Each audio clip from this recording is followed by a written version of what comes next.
안녕하세요. 개미디렉터 김보람입니다. 증시가 뚜렷한 상승 모멘텀을 찾지 못한 채 대외 불안감에 이틀째 내리고 있습니다. 현재 양증시 모두 1%대로 내리고 있는데요. 먼저 이 시각 지수 흐름부터 확인하고 오겠습니다. 네, 미국 경제지표 부진 그리고 바람잘 없는 유럽 쪽에서도 스페인 재정위기 우려감이 불거지면서 지수는 2020선에서 출발해 2000선대로 밀려났습니다. 장중 저점이 2004포인트였는데요. 개인만 매수하고 있고 외국인과 기관 쪽에서는 팔고 있습니다. 외국인의 매도 물량이 70억 원, 기관의 매도 물량이 150억 원 정도, 여기에 개인의 매수 물량이 1200억 원인데요.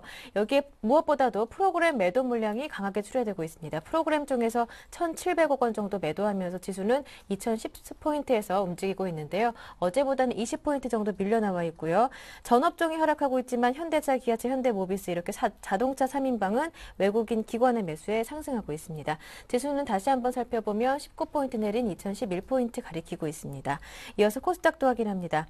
간신히 빨간불은 켜두고 출발했던 코스닥은 바로 하락 전환해서 낙폭을 키워갔습니다. 오늘도 개인만 매수하고 있는데요. 개인 쪽에서 9거래일째 매수하고 있습니다. 개인의 매수 물량이 현재 220억 원 정도고요. 외국인은 90억 원 정도 팔고 있고 기관도 여기에 더해서 110억 원 정도 매도하고 있습니다. 지수는 어제보다 7포인트 내려 512포인트 머물고 있습니다. 마지막으로 환율 살펴봅니다. 미국의 경제지표 부진에 스페인 재정 우려까지 겹치면서 상승하고 있는데요. 오늘까지 이틀째 오릅니다. 1130원대 후반으로 다시 올라와서 현재는 1138원을 중심으로 제자리 걸음하고 있습니다. 어제보다 1원 50전 오른 1137원 가리키고 있습니다. 네, 먼저 이 시각 지수 흐름부터 확인해봤습니다. 잠시 뒤부터는 개미들의 종목 상담이 이어지는데요. 참여하실 수 있는 방법 알려드릴게요. 무료 문자 번호 013-3366-0110번 열려 있습니다. 이 번호로 매수하신 종목 명과 그리고 매수하신 가격, 비중까지 저희에게 적어서 보내주시고요. 한 종목만 고민이 아니신 분들 전문가와 직접 통화하실 수 있습니다. 전화번호 023153-2613번 함께 열어둡니다. 문자와 전화 모두 다 안 되시는 분들은 샘플러스 홈페이지 와그라글 게시판으로도 참여 신청 가능합니다. 여러분의 많은 참여 신청 기다리고 있는 동안에 먼저 구체적인 시황과 투자 전략 세워보고 오겠습니다. 오늘은 우리투자증권 강남대로지점 길계선 부장 연결되어 있습니다. 부장님 안녕하세요. 네, 안녕하십니까. 대외 불안감 속에서 증시가 이틀째 내립니다. 오늘 낙폭이 조금 커요. 1% 넘게 증시 내리고 있는데요. 오늘장 이슈 정리 부탁드릴게요. 네, 코스피 지수 기준으로 20일 이평선이 하회한 상황인데요. 최근 베이시스 추세를 보면 1.9 수준으로 아직 좀 양호하긴 하지만 지난 3월 초 대비 한 3포인트 수준에서 보면은 지금 많이 좀 소강 상태로 전환된 상황입니다. 따라서 시장의 강한 상승 배팅 액션을 좀 기대하기보다는 외국인의 선물 매도로 유발되는 수급 악화 상황이 조금 발생하게 되면 바로 프로그램 매도가 나와서 시장의 발목을 잡는 일이 좀 허다해져 있다, 이렇게 판단이 되어지고 있고요. 더군다나 삼성전자 의존도가 높은 것이 결코 좀 바람직하지는 않기 때문에 그런 상황에서 코스피 차트가 20일 이동평균선을 하회한 것은 좀 기술적으로 부담스러운 국면에 대한 시그널이다, 이렇게 판단이 되어집니다. 또 이와 함께 지금 대변수 쪽에서는 또 중국 증시가 상당히 좀 급락세를 보이고 있는데요. 금일 중국 증시가 장 초반 하락세에서 한 10포인트에서 20포인트 정도의 낙폭을 보여주고는 있지만 사실상 전일자의 2.65%나 급락하면서 장대 음봉을 좀 그렸습니다. 따라서 중국 증시는 지금 제반 이동평균선이 하회하면서 데드크로스도 만들어지고 있는데요.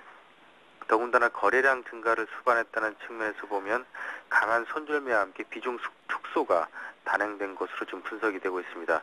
지금 미국의 경제 지표 회복이 상당히 좀 시장에 대해서는 유지가 되고 있었고 또 중국의 긴축 완화라는 그런 기대감이 상당히 있었는데 기술적인 지표를 보면 이러한 중국발 수요 부진과 경기 후퇴를 동반한 가격 조정이 시도되는 것이 아니냐, 이런 우려도 있기 때문에요. 지금 결코 내외부적으로 이렇게 녹록지 않은 상황이다라고 판단이 되어집니다.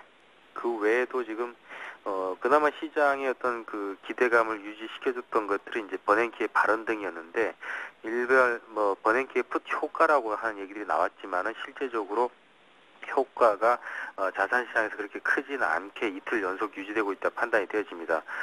지금 실제 자금시장의 반등이 어떤 연속성이 없다는 측면에서 보니까 결국은 버냉키 효과가 조금 상당히 좀 떨어지고 있다라고 보고 있긴 하는데요. 물론 아주 단기적이기 때문에 중장기적인 것까지는 좀 더 지켜봐야 될 거라고 보고 있지만 결국 양적 완화를 위한 명분을 찾기 위해서 최근에 버냉키 의장이 시장에 대한 강력한 립 서비스를 자주 언론을 통해서 지금 누출시키고 있다라는 측면에서 보면 지금 현 시점에서는 버냉크 푸치 효과가 좀 상당히 좀 약화돼 있고 시장의 반응 강도가 좀 저조하다는 측면에서는 여러 가지 여건상으로 지금 조정이 좀 일시에 좀 마무리될 만한 강력한 모멘텀을 기다릴 수밖에 없다 이렇게 판단이 되어집니다. 네, 한편 며칠 미국의 경제 지표는 좋은 소식을 내놓지 못하고 있는데요. 오늘, 내일 중에 좋은 소식, 호재 있을까요? 아직까지는 뭐 네. 중립적으로 판단을 해야 될 것 같습니다. 예. 지금 목요일자에 미국의 GDP 발표가 있는데 기존 데이터 3.0%에서 이번에도 3.0% 동일한 수치로 아마 수정 데이터 발표될 것 같습니다. 따라서 뭐 중립적인 데이터고요.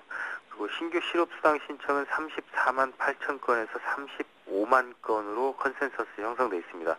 뭐 한 2천 건 정도의 플러스 증가세는 큰 부담은 안 될 것으로 보고 있고요. 금요일자에는 개인 수입 지출이 발표될 예정입니다.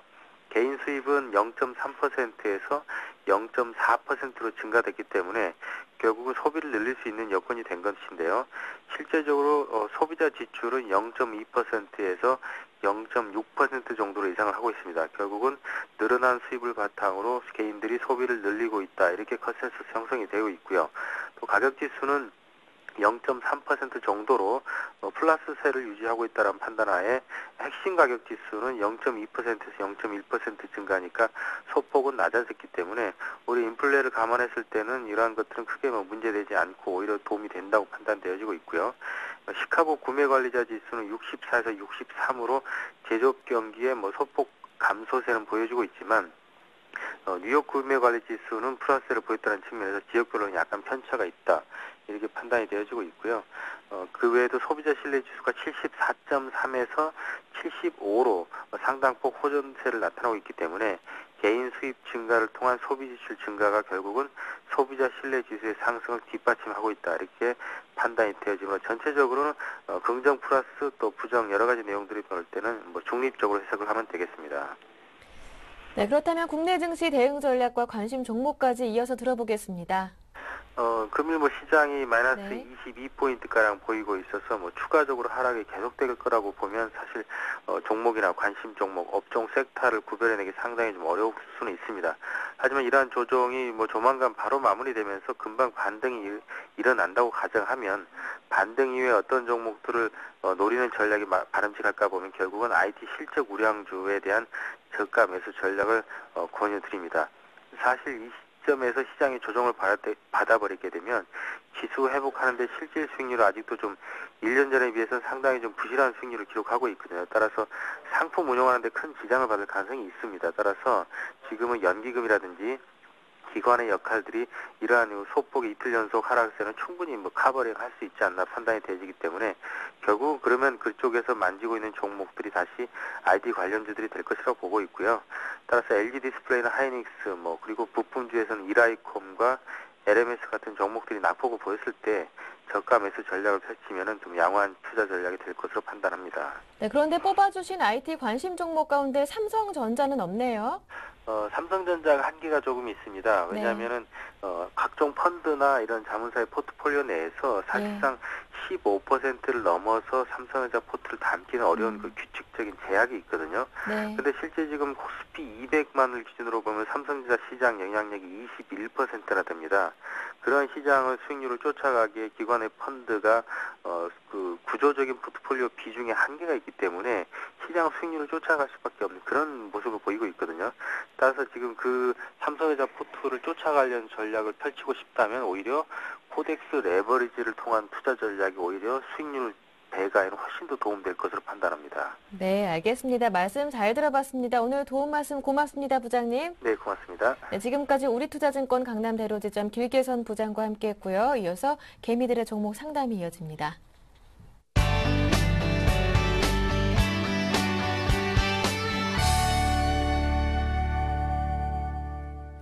네, 개미들의 종목 상담 시작해 보겠습니다. 오늘도 두 분의 전문가를 모셨는데요. 네, 우리투자증권 강남 메신저센터 정태근 전문가 그리고 YG인베스트의 신기원 대표님 모셨습니다. 두 분 안녕하세요. 네, 반갑습니다. 안녕하십니까. 네, 두 분의 전문가와 함께 오늘 상담도 힘차게 출발해 보겠습니다. 오늘도 첫 번째 상담은요. 전화 주신 분부터 확인해 보도록 하겠습니다. 안녕하세요. 예, 안녕하세요. 네, 시청자님 반갑습니다. 시청자님. 여보세요? 네, 제 목소리 들리시나요? 네네네, 예. 네, 연결돼 있습니다. 반갑습니다. 시청자님 어떤 종목들이 가장 궁금하신가요? 예. 하이로 코리아요. 네, 하이로 18,900원에 20%요. 18,900원에 20%요. 야, 인터지스요. 네, 8,900원에 30%요. 8,900원에 30% 보유 중이시고요. KSP 네, 5,120원에 30%요. 5,120원에 30% 이렇게 세 종목 봐드리면 되는 건가요? 네네. 네, 알겠습니다. 제가 정리 한번 해드릴게요. 하이로 코리아 18,900원의 비중이 20%, 그리고 KSP가 5,120원에 30%, 인터지스 8,900원에 30%, 현금 비중 20%라고 하시고요. 이 세 종목 일단 다 손실 중이신데 하이로 코리아가 수익 중이시고요. 예. 네, 인터지스와 KSP 고민이 많으실 텐데 이 세 종목 한번 옆에 계신 정태근 전문가님께 여쭤볼게요. 네, 시청자님. 네네. 네, 정태근 전문가님과 전화 끊지 마시고요. 같이 대화 네네. 나눠주세요. 네. 네. 예, 안녕하세요.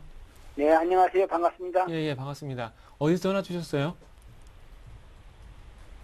어디에서 전화 주셨어요? 여기 강릉입니다. 아, 강릉이세요? 네. 아, 조금 강원도. 제가 한 번도 가본 적이 없는 곳이라서 제가 뭐라 말씀 못 드릴 것 같네요. 네. 일단은 지금 뭐 통화를 하시기 좀 편하신 곳이세요? 네네. 아, 그렇구나. 일단은 그러면 제가 편하게 먼저 종목 좀 말씀 한번 드려보도록 할게요. 네. 그 종목들을 보니까 세 종목 다 좀 공통점이 있거든요.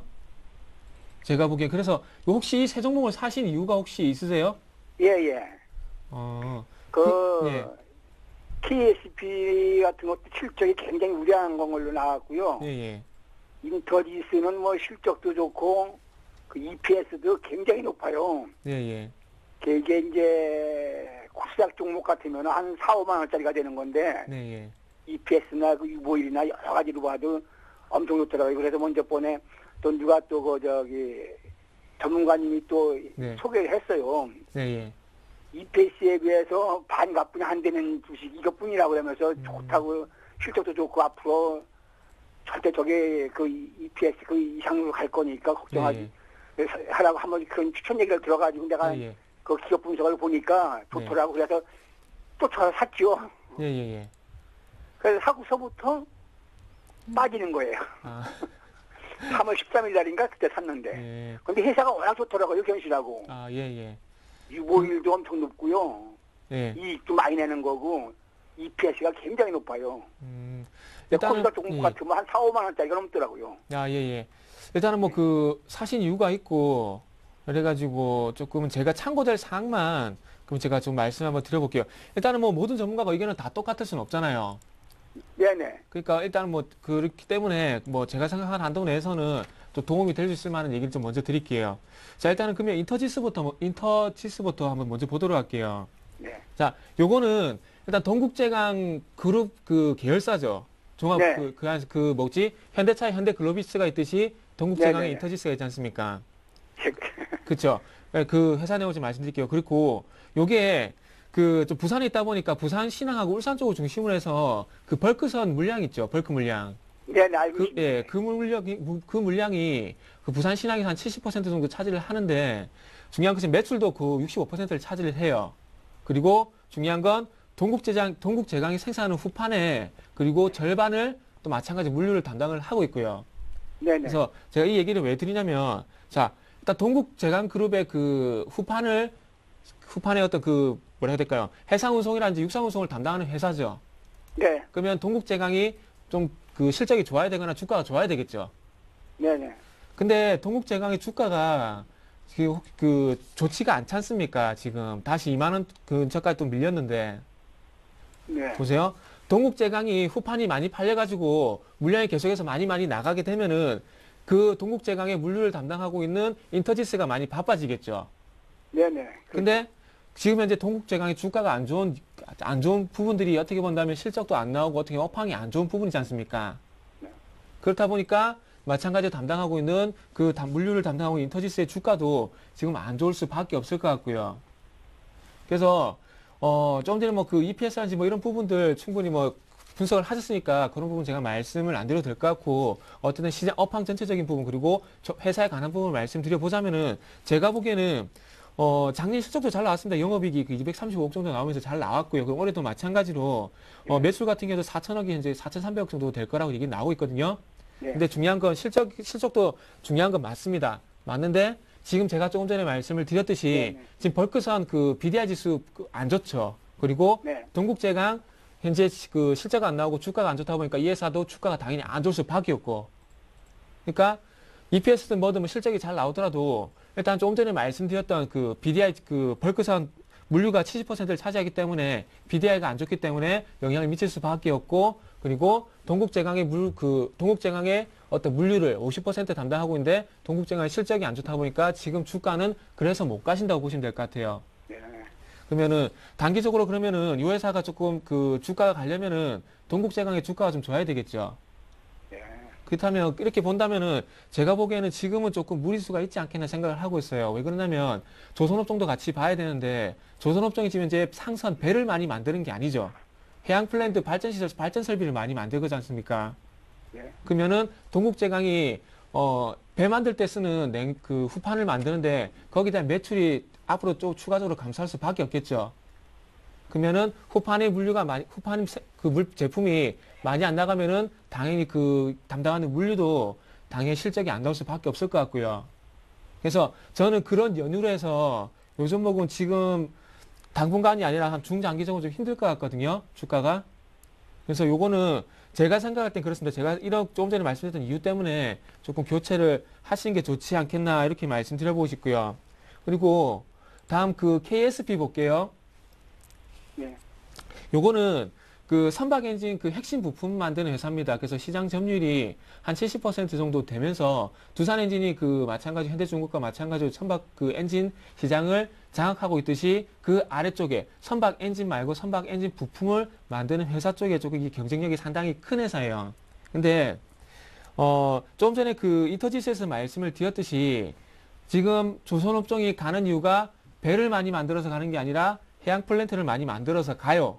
근데 중요한 건 이 회사가 주가가 가려면은 현대중공업이라든지 이런 회사들이 배를 많이 만들어야 됩니다. 근데 지금 배를 많이 안 만들고 있어요. 그리고 이 회사가 그 선박 엔진 그 만드는 핵심 부품을 두산중공업의 30%, 현대중공업의 70%를 이제 납품을 하고 있습니다. 둘 다 현대중공업도 그렇고 두산엔진도 그렇고 선박 엔진은 상당히 잘 만드는 회사거든요. 근데 두산엔진도 현재 지금 주가가 못 가고 있어요. 왜?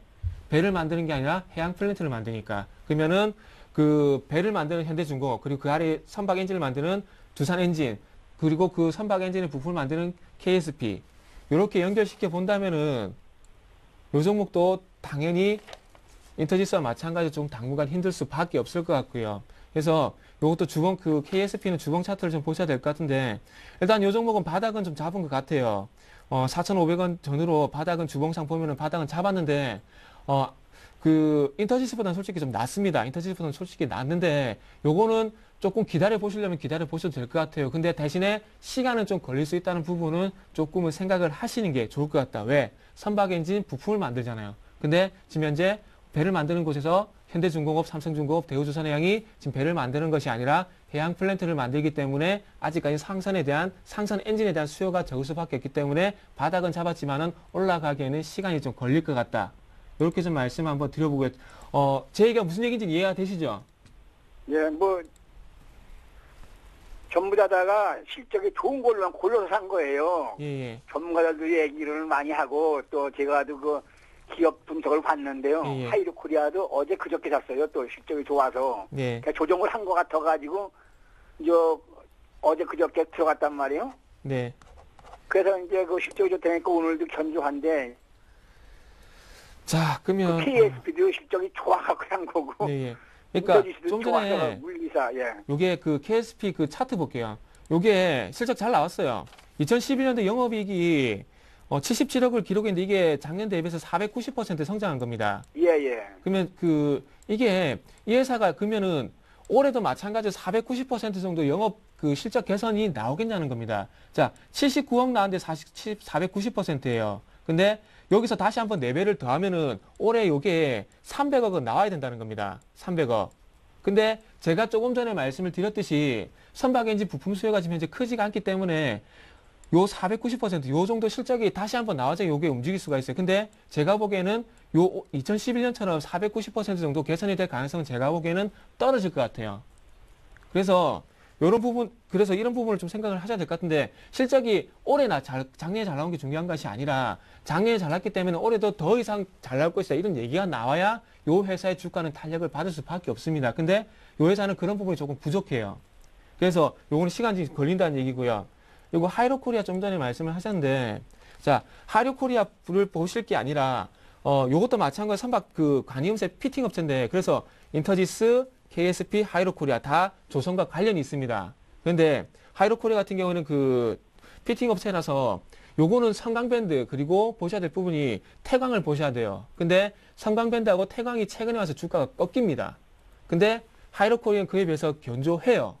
견조한데 중요한 건 피팅 업체 선두인 두 업체 태광과 성강밴드의 주가가 꺾이게 되면은 하이로코리아도 거기서 벗어나지 못할 가능성이 있을 것 같습니다. 왜 그러냐면 성강밴드와 태광이 작년에 수주를 3천억 이상 받았어요. 근데 그게 중요한 게 아니라 그 수주가 올해 실적에 반영이 될 것이라는 얘기가 나왔었는데, 그게 실질적으로 1분기부터 반영이 안 될 것 같으니까 지금 현재 태광은 기관들이 팔고 있고 성강밴드는 외국인들이 지금 현재 파는 거거든요.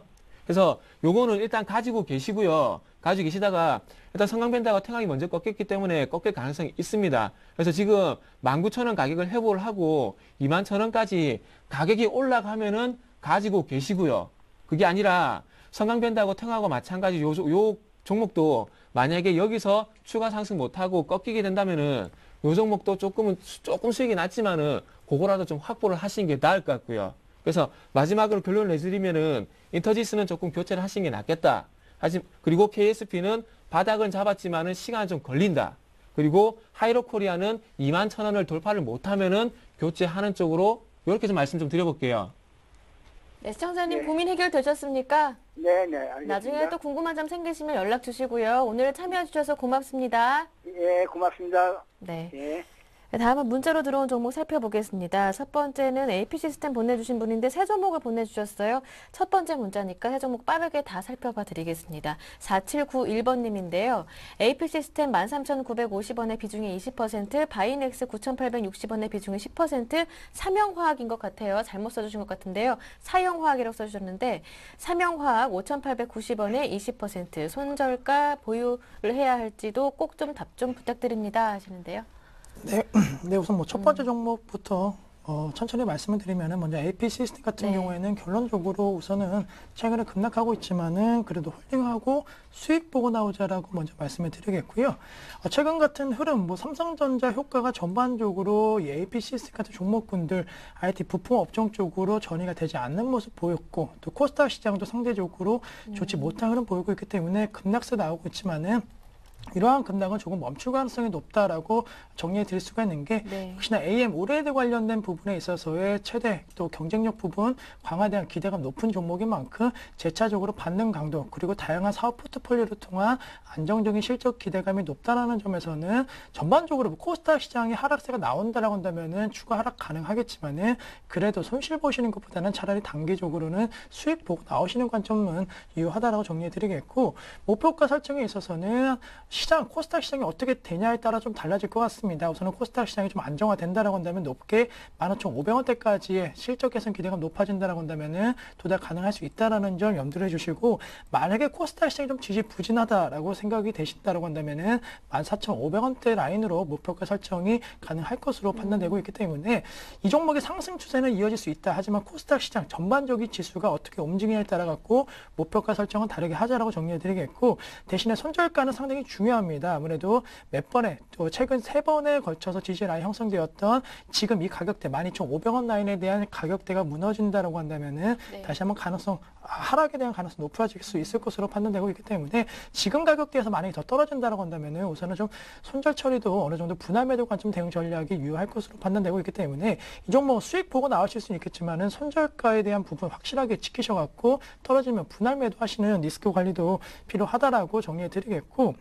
바이넥스를 보시면은 우선은 바이넥스 같은 경우에는 최근에 연이 급락 흐름 보이고 있습니다. 하지만은 바이오 시밀러 관련된 부분에 대한 상용화 기대감 높아질 수 있다라는 점은 긍정적이다라는 점 좀 네. 감안해 주신 다음에 최근에 계속적인 하락세 나왔기 때문에 개인적으로는 그래도 좀 반등 강도가 높아지지 않을까라고 말씀을 드리는 게 불안 요소가 오히려 긍정적인 요소가 될 수 있을 것으로 판단되고 있습니다. 최근에 거래량 계속적으로 감소가 되고 있는 모습 보이고 있기 때문에 투자 심리 및 시장에서 관심도가 많이 떨어졌다라는 점 오히려 반대로 생각하면은 급락에 대한 가능성보다는 이제는 턴 어라운드 가능성이 조금은 있지 않을까라고 조심스럽게 말씀을 드리겠고 반등 강도 나와준다라고 한다면은 한 8,200원대까지의 단기 반등 가능성은 높을 것으로 판단되고 있습니다. 하지만은 매수가 부분 10,000원 거의 언저리에서 사신 것 같으신데 이 부분까지는 조금 힘들 수 있다라는 점 염두하시면서 8,000원 이상 왔을 때 다시 한번 그때 상황 바이오 시밀러 관련된 부분에 대한 기대가 높아지는지 우선 체크하신 다음에 홀딩 하실지 아니면 매도하실지 결정하자라고 정리해드리겠고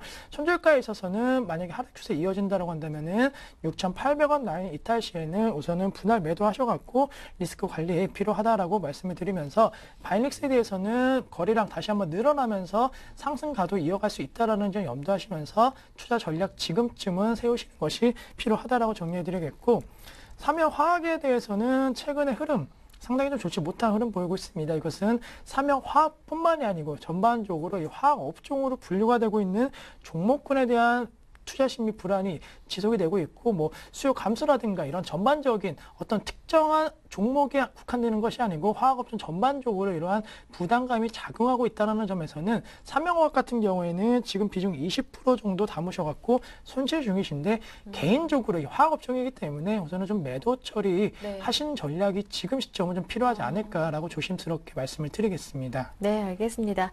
다음 종목 살펴봐 드리겠습니다. LS 산전이 들어왔는데요. 이 종목 보내주신 분은 8827번님입니다. LS 산전 매수가는 68,000원, 비중은 30%신데 이분도 지금 손절을 해야 할지 고민 중이시래요. 충분히 지금 고민 좀 될 만한 차일 것 같습니다. 네. 가격을 보니까. 네. 이전에 뭐 그 5만 원, 5만 5천 원, 6만 원대 가격을 잡으셨다면 조금 여유 있게 기다릴 수 있겠지만은 가격을 보니까 68,000원 조금 그 반등이 조금 지지분할 때 매수를 하신 것 같아요. 그리고 요 종목 같은 경우에 그 전력 동축 케이블이죠. 그래서 전력 케이블에 대한 수요가 조금 많이 증가를 해야 되는데 결론적으로 어떤 산업 설비에 대한 수요가 있어야 이 회사는 성장을 할 수가 있습니다. 그리고 마찬가지로 지금 현재 그 스마트 그리드에 대한 얘기가 많이 안 나오고 있는데 스마트 그리드에 대한 얘기가 나와야 마찬가지로 이 회사는 주가가 갈 수가 있고요. 그래서 요 두 가지는 좀 참고를 하셔야 될 것 같은데 네. 그리고 좀 화면을 좀 같이 보시면서 말씀 좀 드려야 될 부분이 이번에 이 그 반등이 좀 기술적 반등이라고 할 수가 있는 부분이 어떤 부분이냐면 이 회사의 실적을 좀 봐야 될 것 같은데요. 연간 기준으로 봤을 때는 이렇게 증가가 계속됩니다. 지금 현재 2012 연간 기준으로 봤을 때는 2011년 작년이죠. 작년 같은 경우 1280억에서 올해 뭐 1900 정도 이렇게 예상이 된다고 합니다. 하지만 중요한 건 자, 작년 3분기죠. 작년 3분기 때 167억 원을 기록하고 난 뒤에 실적이 턴어라운드가 됐어요. 426억으로. 근데 중요한 건 실적이 턴어라운드가 되고 난 뒤에 이만큼의 실적 성장세가 계속해서 이루어져야 된다는 겁니다. 그렇다면 이 회사가 좀 탄력을 받기 위해서는 올해 1분기에는 적어도 700억 가까운 어떤 실적 성장세가 있어야 된다는 겁니다. 자, 지금 현재 예상 실적이 403억 정도 현재 나와 있죠. 실적이 턴어라운드가 됐지만은 개선이 될 가능성이 적기 때문에 이 회사의 주가가 지금 현재 항상 제가 말씀드린 장기 추세 241선 근처까지 와서 현재 지금 주가가 고민을 하는 겁니다. 자, 그리고 제가 항상 말씀드리죠. 역별이 난 종목은 241선까지 반등이 가능하다. 그 얘기 드린 거죠. 아마 기억이 나실 겁니다. 그래서 요거는 일단 기술적으로 반등이 끝났고요. 그리고 수급도 봐야 될 부분이 자, 수급 보게 되면은 자, 초록색 선이 기관의 수급입니다. 10월 달부터 이렇게 올라가기 시작할 때 누가 샀습니까? 기관들이 샀죠. 샀는데 중요한 건 최근에 기관들의 수급이 주춤하죠. 이제 안 사죠. 그러면 주가가 실적 조금 그 개선이 될 가능성이 적죠. 그리고 기관의 수급도 안 들어오죠. 그럼 어떻게 되겠습니까? 여기서 방향성을 고민하다가 65,000원이 깨지게 되면은 다시 한번 주가가 좀 급락이 나올 가능성도 있겠죠. 그러면은 결론이 다 나왔습니다. 가격대 보시고요. 지금 이제 수급 안 좋죠. 네. 수급 안 좋기 때문에 조금 여유 있게 드릴게요. 64,000원을 좀 짧게 잡을게요. 64,000원을 손절 라인으로 형성을 하셔가지고 네. 요 가격이 깨지면은 일단 손절을 하시는 게 낫지 않겠나 좀 보시는 게 맞을 것 같습니다. 그래서 제가 보기엔 위쪽보다는 아래쪽의 가능성이 크기 때문에 손절가만 먼저 제시를 좀 하도록 할게요. 네, 알겠습니다. 자, 이어서 전화 주신 분 만나보도록 하겠습니다. 그리고 LG U 플러스 루보 보내주신 분 이따가 상담 드릴 테니까요. 문자 이제 그만 보내줘도 괜찮을 것 같습니다. 자, 전화 한 통 받아보고 이어서 오늘 꼭 살펴봐 드릴게요. 두 번째 전화입니다. 바로 받아볼게요. 안녕하세요. 시청자님 연결됐습니다. 안녕하세요. 예, 네, 제 목소리 들리시죠? 예, 잘 들립니다. 네, 혹시 제 목소리를 TV로 들으시는 거라면요. TV 볼륨을 조금 줄여주시고요. 전화기 통해서 대답해 주세요. 예, TV 보면 들어요. 네, 목소리를 제 전화로 답해 주셔야 조금 빠르거든요. 자, 바로 종목 상담 시작해 보겠습니다. 자, 어떤 예. 종목 보유 중이신가요? 지금 사람인 HR 있잖아요. 네. 매수가 16,650원 샀거든요. 네, 오늘 비중은요? 많이 떨어지고 있네요. 예, 비중은 어떻습니까? 40%요. 40% 보유 중이시고요. 다른 네. 종목도 있으신가요? 하이닉스 20%. 하이닉스요. 예, 32,200원에. 32,200원에 매수하셨고요. 예. 네. 이 두 종목 봐드리면 될까요? 코롱 플라스틱 있잖아요. 코오롱 플라스틱이요. 예. 예. 8,150원에 20%. 8,120원에 20%. 이렇게 그럼 세 종목 봐드리겠습니다. 새우 글로벌도 있습니다. 아, 너무 종목이 많은데요. 예. 지금 기다리시는 분들도 많기 때문에 한 세 종목 정도로 종목 상담받을 종목들을 추려볼까요? 예, 그러세요. 네, 그러면 말씀해 주셨던 사람인 HR, 하이닉스 그리고 코오롱 플라스틱 봐드리면 될까요? 예. 네, 알겠습니다. 사람인 HR이 16,650원의 비중이 40%, 하이닉스 32,200원의 비중이 20%, 코오롱 플라스틱 8,150원이라고 하셨죠? 비중 20%라고 하셨는데 여러 가지 종목들을 보유 중이신 것 같아요. 나머지 한 20% 정도는 다른 종목들과 현금으로 들고 계신 것 같은데요. 사람인 HR, 하이닉스 그리고 코오롱 플라스틱까지 이렇게 세 종목 살펴봐 드리겠습니다. 옆에 예. 신기현 대표님께 한번 여쭤볼게요. 예. 네, 대표님. 네, 안녕하십니까. 예, 안녕하세요. 네, 우선 사람이 HR부터 설명을 좀 드리도록 하겠습니다. 이 종목은 좀 급락세가 좀 나오고 있기 때문에 걱정이 크실 텐데요. 뭐 어떠한 점을 보고 매수를 해주셨나요? 뭐 테마주로 접근하셨나요? 아니면은 뭐 특징주로? 네. 내가 이거를, 정말에서 전문가님이 이걸 추천을 하더라고. 네네네. 그래가 이게 이제 실적도 좋고, 네, 그게 좋다 해가지고, 그래 내가 한번 구입해 봤어요. 그러셨어요. 뭐 장기적으로 보셨나요? 단기적으로 보셨나요? 이걸 장기로 갈까 싶은데 어떤가 싶어 물어봅니다. 장기요? 예. 길게요? 네. 우선은 사람의 HR 같은 경우에는 뭐 상장 이후에 급등과 그리고 급락이 현재 진행이 되고 있는 종목이다라고 정리해 드리겠고, 또 종목 자체가 역시나 좀 취업, 그 실업률이라든가 이런 거 관련된 밀접한 관련이 있기 때문에 아무래도 테마주, 이 상고 관련주로도 조금 엮이고 있는 그런 모습을 보이고 있습니다. 하지만은 제가 말씀드릴 수가 있는 것은 아무래도 상장 이후에 공모가 대비해서 많이 오르는 모습 보였고 또 약간 과열 양상도 보였다는 점에서는 신규 상장주에 대한 부담, 역시나 매물에 대한 부담이 조금은 존재할 것으로 판단되고 있기 때문에 제 개인적으로 사람인 HR 같은 경우에는 조금 보수적으로 리스크 관리가 우선은 필요할 것으로 판단되고 있고, 장기적으로 봤을 때 뭐 그 취업 관련된 사이트라고 해서 무조건적으로 실적이 앞으로 좋아질 거다라고 생각하시기는 조금 무리가 있지 않을까라고 좀 말씀을 드리겠고요. 아무래도 뭐 취업에 대한 문제점 여러 가지 나와준다라고 한다면은 이러한 취업 사이트에 대해서 기대감 높아지겠지만은 사실 실적으로 완전히 전이가 될 수 있을지에 대해서는 조금은 의문이 들 것으로 판단되고 있고, 뭐 개인적으로는 뭐 사람인 HR 같은 이러한 취업 사이트도 많겠지만은 또 다른 사이트 상당히 많습니다. 경쟁이 상당히 좀 이제는 치열해지고 있기 때문에 그러한 부분에 있어서는 개인적으로는 장기적으로 끌고 가자라고 생각하기에는 조금은 좀 여러 가지 불확실성이 있지 않을까라고 좀 말씀을 드리겠고요. 최초로 이 종목을 매수가 그때 뭐 전문가님이라든가 아니면은 시청자님께서 최초에 얼마 정도 설정해 주셨나요? 뭐 추천 얼마까지 가는 거는 없으셨어요? 예. 그러셨어요. 그러시면 지금 매수가 부분에서는 한 번쯤은 좀 정리하시는 전략이 좀 필요할 것으로 판단되고 있는데 굳이 오늘 장에서 현재 6% 넘는 하락 흐름 보이고 있는데 매도하실 필요는 좀 없다라고 생각이 되고 있습니다. 하지만은 장기적으로 가시는 것보다는 다시 한번 반등이 나왔을 때는 조금은 커트해 주시는 것이 필요하겠고 반등 강도 같은 경우에는 사람이 HR에 대한 펀더멘탈에 대한 기대감이 아닌 앞서 말씀드린 선거철입니다. 아무래도 실업률, 뭐 우리나라뿐만이 아니고 유럽 쪽에서도 이 실업률에 대한 부담감 작용하고 있기 때문에 선거에서 지금 시점 이슈는 역시나 실업률을 줄일 수 있다라는 거, 일자리에 대한 공약을 여러 가지 내야지만이 지금 시점 선거에서 보다 유리한 고지를 확보할 수 있다라고 생각이 되고 있기 때문에 사람의 HR 같은 경우에는 뭐 큰 폭은 아니지만은 그래도 이러한 모멘텀으로는 상승 가도수는 있다라는 점 염두하시면서 한 16,500원대 매수가 부분과 그리고 좀 높게 잡으시면은 한 18,000원대까지는 그래도 상승할 수 있지 않을까라고 말씀을 드리면서 장기로 큰 수익 보고 들어가지 마시고 단기로 그냥 수익 났을 때 점차적으로 빠져나오시는 전략 아직은 좀 방향성 정해지지 않았기 때문에 리스크 관리 먼저는 해보자라고 좀 말씀을 드리겠습니다. 그럼 이게 갖고 있으면 뭐 17,000원까지 올라갈 희망은 있습니까? 네, 우선은 그 워낙 종목 자체가 이슈가 됐던 종목이고 또 급락하면은 또 빠르게 반등 강도도 바로바로 올라오는 그런 모습을 보이고 있기 때문에 뭐 최근에 그 주가가 25,000원대에서 16,000원대로 떨어질 때까지는 매도 거래량 늘어났지만은 횡보하고 있을 때에는 매도 거래량 나왔다, 매수 거래량 다시 들어오기 때문에 우선은 개인적으로 단기 반등 말씀해 주신 17,000원대까지는 가능할 것으로 판단되고 있기 때문에 손실은 안 보시고 나오실 수 있지 않을까라고 좀 조심스럽게 말씀을 드리겠습니다. 아, 예, 감사합니다. 네, 그렇다면은 다음 종목이 하이닉스신가요? 하이닉스죠? 네, 하이닉스 말씀을 드리면은 이 종목은 뭐 반도체 업황 호조에 따른 기대감으로 매수하셨나요? 예. 맞으시죠? 예, 우선은 뭐 그러한 관점이다라고 한다면은 우선은 좀 홀딩 해주시고요. 이 종목 역시나 장기신가요?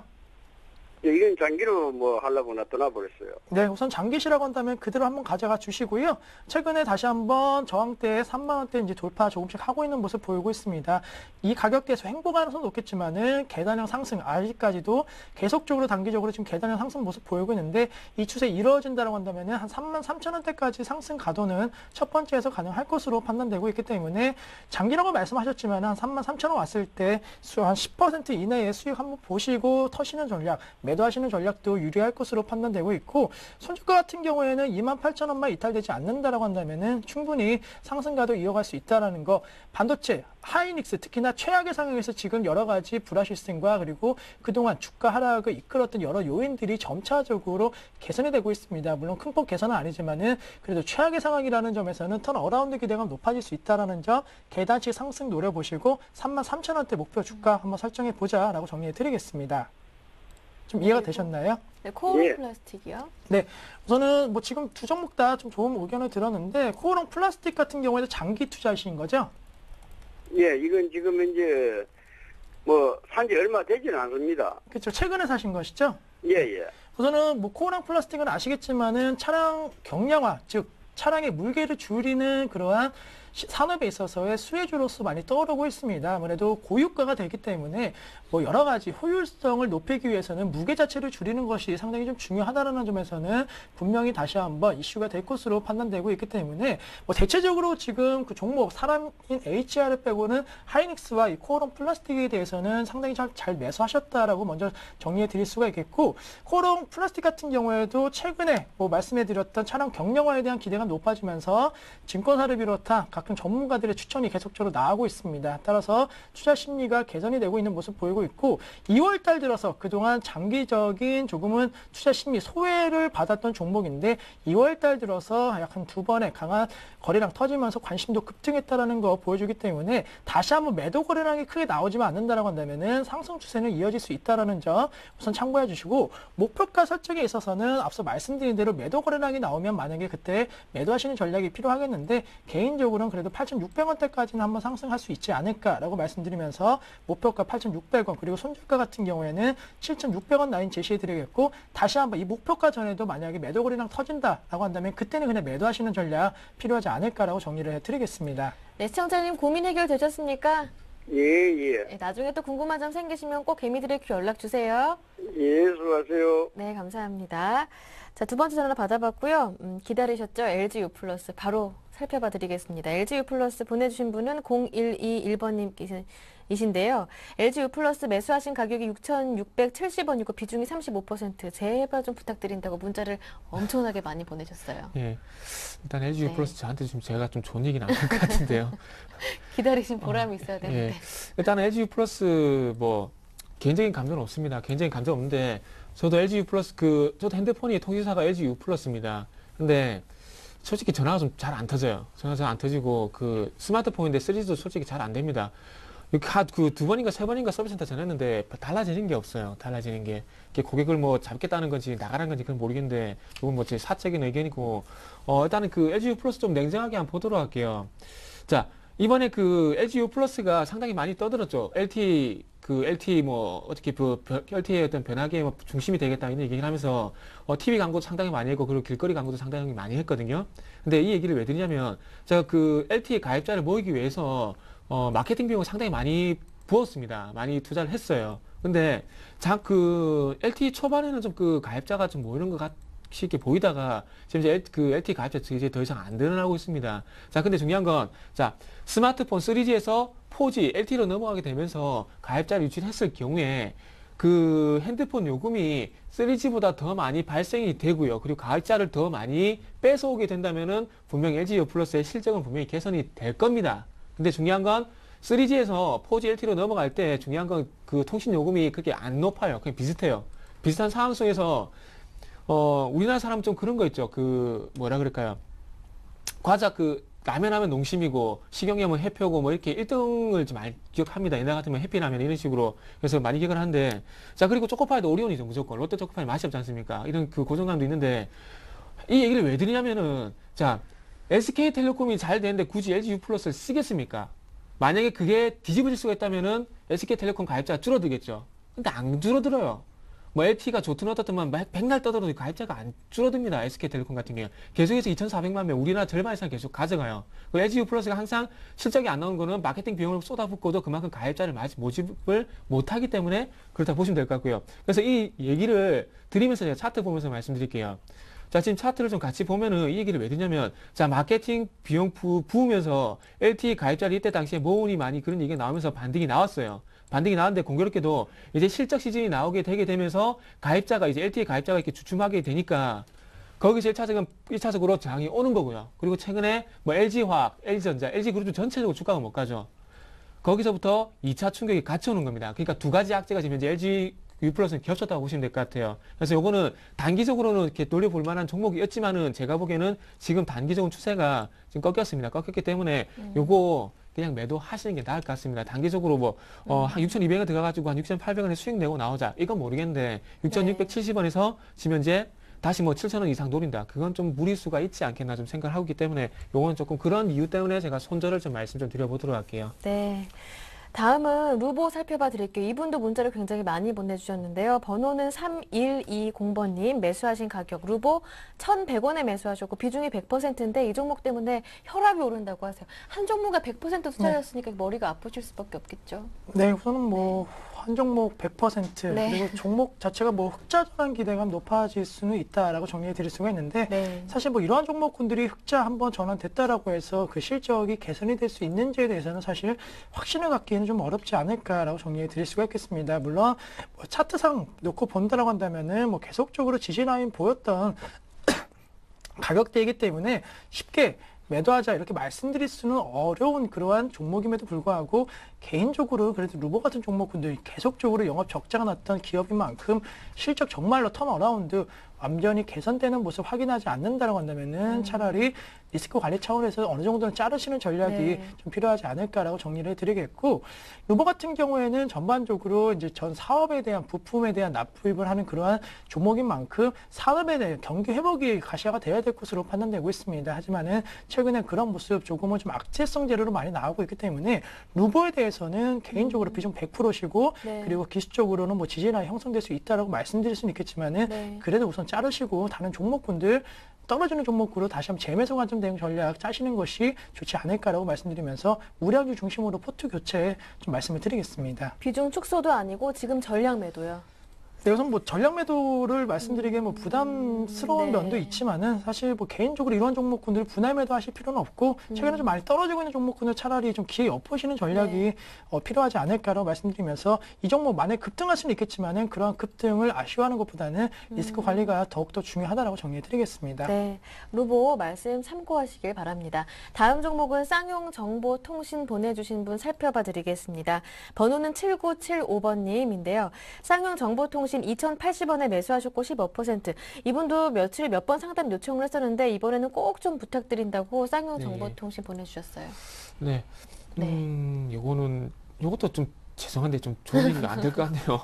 쌍용정보통신 아시잖아요. 이거 평창 관련 테마 주신 거예요. 그 아실 건데, 자, 지금 작년에 그 평창 동계올림픽 그 개최한데 그거 확정을 했죠. 그러면서 이 종목이 상당히 많이 갔었잖아요. 그래가지고 네. 뭐 평창 특집 해가지고 관련 종목들 해가지고 그때도 제가 한 기억이 나는데 요거는 지금 못 가는 게 당연한 겁니다. 평창 동계올림픽이 언제 열리죠? 아시는 분 지금 또 가물하시는 분 많으실 거예요. 2018년도 열립니다. 2018년도. 근데 지금 언제입니까? 2012년도죠. 앞으로 6년이 남았어요. 6년. 자, 올림픽이 이제 개최가 되려면 거기에 대한 시설 보수라든지 어떤 시설 투자라든지 어떤 투자 부분이 보통 2년에서 3년 전에 들어가는 겁니다. 그러면은 요 종목은 이 예를 든다 본다면은 자, 그럼 적어도 2015년이 지나야 평창의 어떤 투자가 이제 실시가 되기 시작하겠죠. 지금은 개최됐다는 그런 기대감이 다 반영이 됐고 지금 못 가는 게 어떻게 보면 당연한 거예요. 지금 평창올림픽을 지금부터 준비한 건 아니잖아요. 개최지가 확정이 됐을 뿐이지. 네. 그러니까 조금 전에 말씀드렸듯이 2018년도이기 때문에 평창 동계올림픽에 어떤 투자는 2년, 3년 전에 들어가는 겁니다. 그렇다면 지금은 주가가 계속해서 더 빠지더라도 이상한 게 절대 아니에요. 그리고 이 회사 같은 경우에 좀 걱정되는 부분이 뭐냐면 예전에 제가 동양텔레콤 그 전화 연결했던 기억이 나는데 그분께서 제가 재무제표를 보면서 부채 비율이 상당히 높기 때문에 일부 잠시 이거 조심하라고 말씀했는데 동양텔레콤 이번에 그 상패 얘기 나오죠. 그분 지금도 개미들의 큐 보고 계신지 모르겠지만은 그 분명히 제가 말씀드렸을 거예요. 자, 요 회사 보세요. 지금 현재 2009년부터 2011년까지 계속 일부 잠식이죠. 부채 비율. 요 회사도 재수 없으면 상패될 가능성도 분명히 있습니다. 요거 평창 동계올림픽 보고 들어가셨으면 일단 시기도 아니고요. 그리고 지금 회사가 일부 잠식 얘기 나오죠. 여기 전부 잠식 들어가면은 상패 실질심사 들어가는 겁니다. 그래서 나중에 가서 후회하지 마시고 요거는 그냥 종목 교체 하시는 쪽으로 말씀드릴게요. 가격에 상관없이. 요렇게 마무리 좀 하도록 하겠습니다. 네, 알겠습니다. 조금 전에 루보 살펴봐 드렸는데 3120번님 루보 보내주신 분께서 심교원님 진단 감사드립니다. 속이 시원합니다. 라고 보내주셨네요. 다음 종목 살펴보겠습니다. 다음 종목은 웅진에너지가 들어왔는데요. 웅진에너지 보내주신 분은 5953번님 매수하신 가격은 8,500원, 비중은 80%, 매수 가격 회복 가능할까요? 하시는데요. 네, 우선은 뭐 최근에 OCI도 상당히 좋지 못한 흐름 네. 보이고 있다는 거에 대해서는 웅진에너지 마찬가지로 좀 부담 요인 작용할 수 있다라고 정리해드리겠고 네. 시장에서 뭐 중국에서 폴리실리콘 수입량이 증가세를 보였다라는 기대감이 조금씩 반영이 되고 있습니다. 하지만은 역시나 폴리실리콘 가격 자체가 지금 하락하고 있다라는 점에서는 아직까지는 실적 개선 모멘텀으로 작용하기는 어려울 것으로 판단되고 있기 때문에 웅진에너지 같은 경우에는 반등 시 매도 의견에 대해서 정리해 드릴 수가 있다라고 정리해 드리겠고 목표가 설정에 있어서는 역시나 좀 박스권, 좁은 박스권입니다. 움직이고 있기 때문에 박스권의 상단으로 말씀을 드리면은 약 한 7,300원대, 좀 높게 잡으면 한 7,500원대까지 우선 단기 반등 시에는 매도 의견을 드리겠고 손절가 역시나 단기 박스권 하단이라고 할 수 있는 6,400원 이탈 시에는 매도 처리하시는 전략 좀 필요하기 때문에 아직은 태양광 업종 턴어라운드에 대한 기대가 확실치 않다라는 점 염두하시면서 단기 매매 전략 말씀을 드리겠습니다. 네, 웅진에너지까지 오늘 상담은 여기에서 마무리 짓겠습니다. 목요일 상담도 두 분의 전문가 정말 수고 많이 해주셨는데요. 정태근 전문가 그리고 심규현 대표와 함께했습니다. 두 분 수고 많으셨습니다. 고맙습니다. 감사합니다. 오늘 저희가 준비한 내용은 여기까지입니다. 3월 31일 부산에서 강연회 준비하고 있는데요. 2012년 증시 대전망이라는 주제로 준비하고 있으니까요. 관심 있는 분들은 홈페이지 통해 접수하시면 됩니다. 저는 내일 이 시간 다시 올게요. 함께해 주신 여러분 고맙습니다.